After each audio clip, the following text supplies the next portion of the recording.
So hello everyone, कैसे हैं आप सब। होप सो आप सब बहुत अच्छे होंगे। तो एज यू ऑल नो कि अपना 2023-24 का जो है बजट आ चुका है। ठीक है, तो आज ये वीडियो मैं इसलिए रिकॉर्ड कर रहा हूँ। हम थोड़े से क्या करेंगे, आज की पॉइंट्स जो है डिस्कस करने वाले कि बजट में इस बार क्या क्या चीज़ें आई हैं और क्या क्या चीज़ें आगे लागू भी होने वाली हैं। ठीक है, सबसे पहले हम जान लेते हैं कि यार इस बार बजट कैसा आया है, बजट कौन सा बजट आया है। ठीक है, तो इस बार जो है वो लास्ट फुल टाइम बजट आया है 2024 के इलेक्शन से पहले। अब आप लोग कहेंगे यार what do you mean by full time budget. तो छोटी चीज का ध्यान देना कि दो टाइप के बजट होते हैं हमारे। एक होता है हमारा फुल टाइम बजट और एक और हमारा होता है इंटरिम बजट। ठीक है, अब फुल टाइम बजट का मतलब क्या होता है कि जो वो बजट जो पूरे के पूरे साल के लिए हम बनाते हैं। ठीक है ना, इस बार मोदी गवर्नमेंट ने क्या करा है, पूरा साल के लिए बजट बना, उसको बोलते हैं फुल टाइम बजट। लेकिन इंटरिम बजट का मतलब क्या होता है, वो बजट जिस साल इलेक्शन होने वाले होते हैं उस साल क्या होता है, दो बजट्स आते हैं। तो जो पुरानी गवर्नमेंट बनाती है उसे बोलते हैं इंटरिम बजट। उसमें क्या होता है, उसमें कुछ खास नहीं होता। उसमें कोई मतलब हम कुछ भी न्यू टैक्स स्कीम्स के ऊपर नहीं ला सकते या फिर कुछ भी नई चीजें नहीं बता सकते। सिर्फ एक्सपेंडिचर क्या के होने वाले हैं वो सिर्फ पार्लियामेंट में अप्रूव करवाते हैं। उसी चीज को, छोटे से वाले पार्ट को सिर्फ क्या बोलते हैं, इंटरिम बजट बोलते हैं। और जब नई गवर्नमेंट आ जाती है उस साल में तो क्या करते हैं, एक नया बजट बनाती है, उसको बोलते हैं आने वाले टाइम का जो बजट, जो फाइनल और मेन बजट होता है। ठीक है, तो there is a difference between these two, that is final budget and interim budget. एक चीज और, इंटरिम बजट का एक नाम और होता है, that is vote on account. ठीक है, तो अब जहाँ पे भी कहीं पढ़े वोट ऑन अकाउंट लिखा है, इंटरिम बजट लिखा है, one and the same thing. ठीक है, तो ये हमारा क्लियर हो गया कि दोनों बजट में डिफरेंस क्या होता है, full time budget, interim budget. जैसा कि आप सब जानते हैं कि 2024 के बाद अब क्या होने वाले, इलेक्शन होने वाले हैं। ठीक है, तो ये लास्ट फुल टाइम बजट था जो कि निर्मला सीतारमण जी हमारी फाइनेंस मिनिस्टर जो है वो लेके आई है मोदी गवर्नमेंट के यहाँ पे। ठीक है, तो स्टार्ट करते हैं कि इस बार बजट क्या है क्या नहीं आया। मेरे सामने पूरा का पूरा क्या खुला हुआ है, एक अच्छे से नोट्स जो मैंने खुद प्रिपेयर करे हैं। ठीक है, मैं क्या करूंगा, इसको डिस्क्रिप्शन बॉक्स में ही मेंशन करने वाला हूँ। साथ में दो एनेक्जर्स हैं, एनेक्जर ए, एनेक्जर बी। एनेक्जर ए जो हमारा डायरेक्ट टैक्स से रिलेट करता है, एनेक्जर बी हमारा इनडायरेक्ट टैक्स से रिलेट करता है। दोनों के दोनों साथ ही में अपलोड होंगे, जो मेन शीट है उसके साथ। ठीक है, बहुत प्रॉपर तरीके से है और बिल्कुल अच्छे से की पॉइंट जितने होने चाहिए मैक्सिमम कवरेज है इसके अंदर, बहुत ही तगड़े तरीके से प्रिपेयर हुए हैं, जरूर देखना आप। लेकिन तो क्या मैं यहाँ पे पूरे के पूरे डिस्कशन करने वाला हूँ, नहीं। यहाँ पे हम सिर्फ जो बजट के बारे में पढ़ेंगे वो सिर्फ दो चीजें डिस्कस करने वाले हैं, एक तो डायरेक्ट टैक्स से रिलेटेड और एक हमारा इनडायरेक्ट टैक्स से रिलेटेड। ठीक है, दो चीजें हम डिस्कस करेंगे यहाँ पे, वो भी सिर्फ और सिर्फ की पॉइंट्स के थ्रू जल्दी जल्दी गो थ्रू करेंगे, जो कि मेन मेन वही काम आना है। ठीक है, हमारे सिर्फ वही मेन काम आना है, जिसको भी पूरा पूरा पढ़ना है उसके लिए पूरा बजट यहाँ पे अच्छे से है, की पॉइंट्स हाईलाइट सब कुछ है, प्लस एनेक्जर्स भी रहेंगे दोनों के दोनों साथ में। ठीक है, तो बढ़ते हैं सबसे पहले। सबसे पहले हमारा जो बजट है इसको बोला बोला गया है, दैट इज अमृतकाल का बजट। ठीक है, अमृतकाल बजट, इसमें सबसे पहले विजन वगैरह दिए गए हैं। उसके बाद हमारी निर्मला सीतारमण जो हमारी फाइनेंस मिनिस्टर है, उनकी कुछ 7 प्रायोरिटीज दी गई हैं कि वो इन प्रायोरिटीज पे क्या करने वाली, इस पर काम करने वाली है। वही मैं 7 प्रायोरिटीज एक बार आपके लिए रीड आउट कर देता हूँ क्या क्या रहेंगी वो। सबसे पहले हमारी रहेंगी इंक्लूसिव डेवलपमेंट।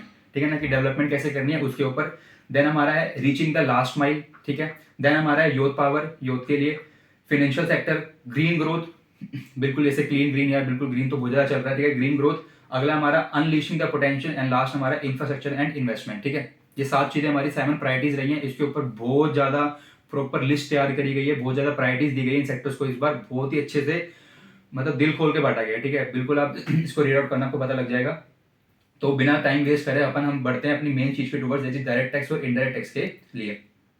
ठीक है, आप में से कई लोगों ने जान भी लिया होगा यार, कितने लोगों को पता भी लग गया होगा कि 7 लाख तक की लिमिट हो गई है, 5 लाख की लिमिट जो पहले हुआ करती थी, टैक्स एग्जेम्प्ट है 7 लाख। तो वो सब क्या है, ब्रीफ करते हैं, बहुत जल्दी हो जाएगा। ठीक है, तो जैसा कि आप सब जानते हैं, सबसे पहले हम करेंगे डायरेक्ट टैक्स। ठीक है, जैसा कि आप सब जानते हैं कि हमारा बीच में क्या आया था, एक न्यू टैक्स रिजीम आई थी, section number 115 BAC income tax act का। ठीक है, तो उसको क्या करा गया, इस बार अमेंड करा गया। पहले क्या होता था, उसमें 6 स्लैब्स होती थी, उसको घटा के इस बार 5 स्लैब्स कर दी गई है। ठीक है, न्यू टैक्स रिजीम में बता दो छोटी सी अमेंडमेंट है, वो क्या है, 0 से 3 लाख तक की इनकम पे कोई भी टैक्स नहीं है इस बार। फिर उसके बाद क्या है, 3-3 लाख की स्लैब बढ़ाई गई है। पहले क्या था, 2.5 लाख की स्लैब थी, इस बार 3-3 लाख की। तो 0 से 3 नो टैक्स, फिर 3 से 6 आपका 5% रहेगा, फिर 6 से 9 10%, फिर 9 से 12 आपका 15%, 12 से 15 आपका 20% एंड लास्ट में अब 15 लाख सीधा 30%। 25% का कोई रेट ही नहीं है इस बार। ठीक है, पहली बात हमारी 5 स्लैब्स हो चुकी है जो हमने कवर कर लिए हैं यहाँ पे, ये टैक्स रेट्स रहेंगे। ठीक है, साथ ही साथ में आपको एक बात याद रखनी है क्या, कि अब जो इनकम टैक्स की रिबेट की लिमिट है न्यू स्कीम के अंदर, ठीक है, न्यू टैक्स रिजीम के अंदर, वो कितनी होगी, 7 लाख होगी, 5 लाख को हटा के। ठीक है, पहले क्या होता था, 5 लाख तक की इनकम आपकी एग्जाम होती थी, अब इसमें क्या कर दिया गया, 7 लाख तक की इनकम आपकी एग्जाम कर दी गई है। लेकिन इस बात को बहुत अच्छे से याद रखना, ये सिर्फ और सिर्फ कहाँ पे है, न्यू टैक्स रिजीम में, दैट इज 87A की रिबेट। ठीक है ना, लेकिन ये ओल्ड टैक्स रिजीम में अभी भी नहीं है, इस बात को अच्छे से ध्यान रखना है। सिर्फ न्यू टैक्स रिजीम के अंदर है, देखिए 7 लाख की जो हमारी लिमिट लगाई गई है वो न्यू टैक्स रिजीम के अंदर है। तो वहां तक की क्या हमारी सारी इनकम क्या रहेगी, एग्जेम्प्ट रहेगी। और जैसी इनकम हमारी 7 लाख को एक्सीड करती है, 7 लाख को हमारी इनकम जैसे एक्सीड कर जाएगी, इस केस में क्या हो जाएगा, टैक्स आ जाएगा शुरू से, जो मैंने ये बताया था, 0 से 3 लाख पे कोई टैक्स नहीं, फिर 3 से 6 पे 5%, फिर 6 से ऊपर 9 तक हमारा क्या हो जाएगा, 10% हो जाएगा। तो कहने का मतलब ये है 7 लाख तक कुछ नहीं, 7 लाख से अगर 1 रुपया भी ऊपर हुआ तो 3 लाख के ऊपर टैक्स देना शुरू कर देना आप, ठीक है। ये हमारा बेसिक पॉइंट जो सबसे ज्यादा ये चल रहा है कि क्या हुआ क्या नहीं हुआ, जो बहुत रेलिवेंट पार्ट है वो खत्म ही हो गया यहाँ पे, ठीक है। बट फिर भी हम बहुत कुछ डिस्कशन करेंगे इस बार, ठीक है। देन हमारा क्या होता था, जैसा कि आप सब जानते हैं कि सरचार्ज रेट 37% होता था हाईएस्ट, ठीक है ना। बट उसको घटा के इस बार सिर्फ 25% कर दिया गया, ठीक है। पहले क्या होता था, आप 30% का टैक्स रेट अलग दो, सरचार्ज अलग दो 37%, फिर 4% का सेस और दो, तो क्या बनता था आपका नेट इफेक्टिव रेट 42.744% के आसपास बनता था, ठीक है। बट इस बार कितना हो गया, आपको सिर्फ 30% टैक्स देना है, मैक्सिमम हाईएस्ट रेट जो हमारा होता है, प्लस 25% का सरचार्ज, प्लस 4% का सेस, नेट कितना हो जाएगा 39%, ठीक है। तो कुछ भी आपको दिमाग में एक चीज डाल रखनी है, अब मैक्सिमम जो टैक्स रेट फॉलो हो रहा है इंडिया में वो 39% है, इससे ऊपर नहीं है, ठीक है। 39% से ऊपर नहीं है इंडिविजुअल के केस में, ठीक है। हम बढ़ते हैं उसके बाद आगे, ठीक है। अब क्या होता था, पहले इनकम टैक्स की प्रोसेसिंग होती थी रिटर्न की, ठीक है, उसको भी घटा के बहुत ज्यादा कम कर दिया गया इस बार। पहले 93 डेज होती थी इनकम टैक्स की प्रोसेसिंग का टाइम लिमिट, ठीक है, 93 डेज के आसपास, उसको सिर्फ घटा के 16 डेज कर दिया गया, मतलब कि 16 डेज के अंदर क्या हो जाएगी, आईटीआर प्रोसेस हो जाएगी। ये हमारा क्या मैक्सिमम टाइम लिमिट है, इससे कम में भी हो सकती है, ठीक है। उसके बाद अपन कुछ मेन पॉइंट देख लेते हैं, कौन कौन से मेन पॉइंट्स हमारे डायरेक्ट टैक्स मतलब टैक्स वाली स्कीम में आए हैं।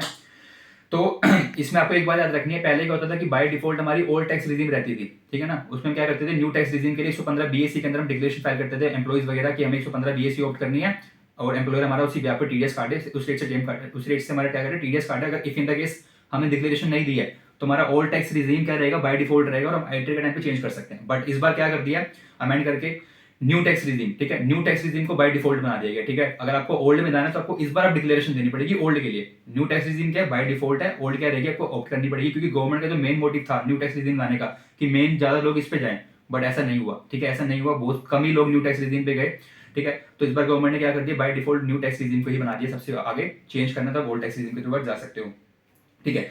बात रहती है कि बात हमारी रहती है उसके बाद कि जो हमारा मेन है ओल्ड टैक्स रिजीम, तो ओल्ड टैक्स रिजीम में एज सच कोई भी चेंजेस नहीं हुए हैं, ठीक है। ओल्ड टैक्स रिजीम बिल्कुल सेम है जो पहले हुआ करती थी, उसमें एज सच कोई भी चेंज नहीं है, ठीक है। तो डायरेक्ट टैक्स के हमारे मेन पॉइंट ये है, और एक जो एडिशन हुआ है वो जो मतलब थोड़ा खास पॉइंट है आपको ध्यान रखना, that is TDS on winnings वगैरह, ठीक है। इस पे क्या होता था, पहले 10,000 की लिमिट होती थी और टीडीएस कटता था विनिंग्स के ऊपर, लेकिन पहले क्या था, ग्रोस अमाउंट, ठीक है।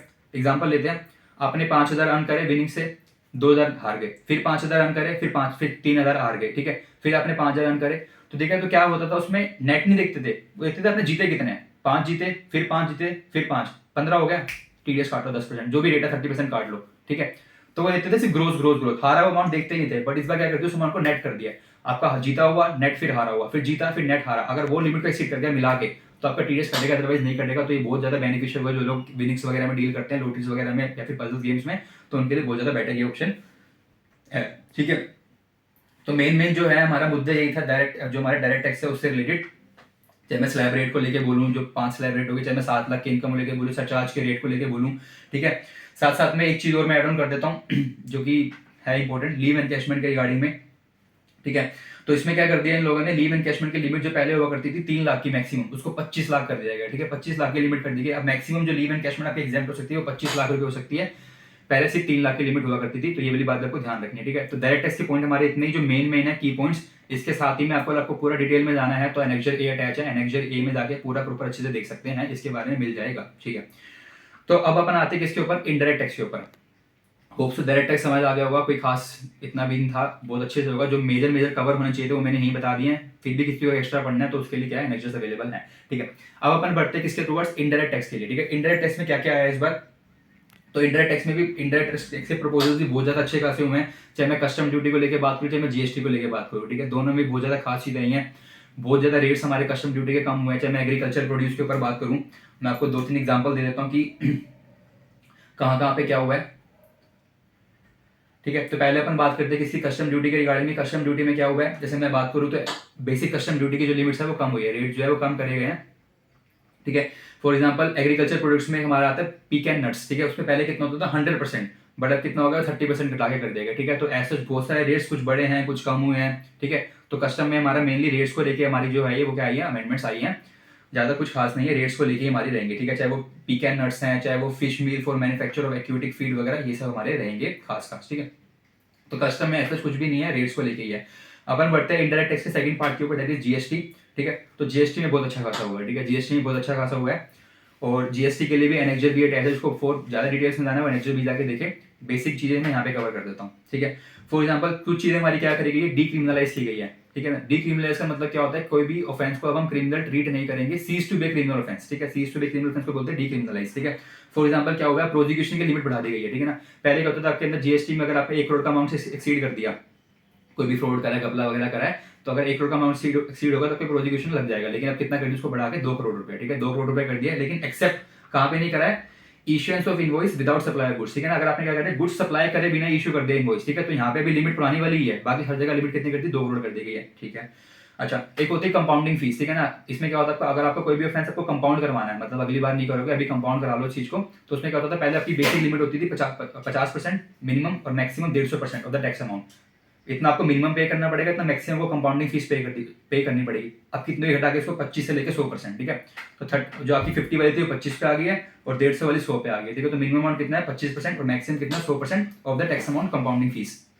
ठीक है, साथ ही साथ में हमारे कुछ ऑफेंस हुआ करते हैं, उसको भी डीक्रिमिनलाइज कर देंगे कि अभी क्रिमिनल एक्टिविटी नहीं माने जाएंगे। फॉर एग्जांपल कि अगर आप कोई भी ऑफिसर आया आपके ऑफिस में कुछ भी अपनी ऑब्लिगेशन को डिस्चार्ज करने के लिए, उसको आप क्या कर रहे हो, ऑब्स्ट्रक्ट कर रहे हो, काम नहीं करने दे रहे हो। ठीक है ना, तो ये क्या कर दिया कि उस ऑफेंस को डीक्रिमिनलाइज कर दिया, उसको ऑफेंस नहीं मानेंगे, डीक्रिमिनलाइज कर दिया गया है इसको भी। ठीक है, साथ साथ में और क्या खास अमेंडमेंट्स हमारी आई है, रिटर्न फाइलिंग सेक्शन नंबर 37, 39, 44, 52। ठीक है ना, 37 हमारा डील करता है जीएसटी 1 के साथ, 39 हमारा 3B और भी रिटर्न आती है इसमें 4, 5।